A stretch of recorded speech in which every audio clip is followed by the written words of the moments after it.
Hunter-gatherer societies operate with a kind of trust of their environment and each other to make things work, a trust that removes the imposition of involuntary obligation.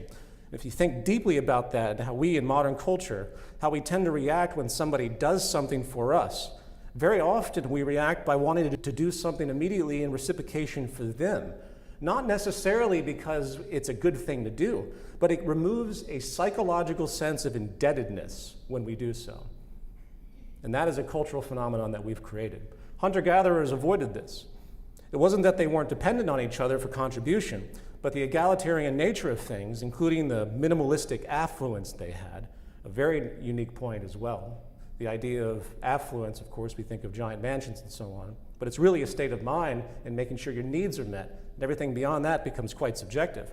But including the minimalistic affluence they had, meaning life was not this relentless battle with scarcity for survival, as many have assumed back in this period of time.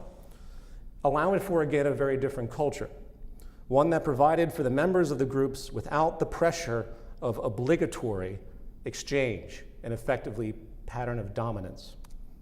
In the words of anthropologist Marshall Sahlins, contrasting the affluent minimalism of hunter-gatherer society to our modern scarcity-based market society, states, to accept that hunter-gatherers are affluent is therefore to recognize that the present human condition of man slaving to bridge the gap between his unlimited wants and his insufficient means is a tragedy of modern times.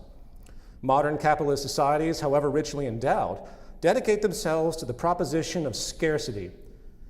Inadequacy of economic means is the first principle of the world's wealthiest peoples. The market industrial system institutes scarcity in a manner completely without parallel, where production and distribution are arranged through the behavior of prices, and all livelihoods depend on getting and spending.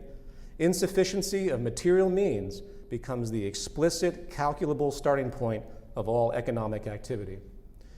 And as a corollary to that, in the words of neuroscientist Robert Sapolsky, hunter-gatherers had thousands of wild sources of food to subsist on. Agriculture changed all that, generating an overwhelming reliance on a few dozen food sources. Agriculture allowed for the stockpiling of surplus resources and thus, inevitably, the unequal stockpiling of them.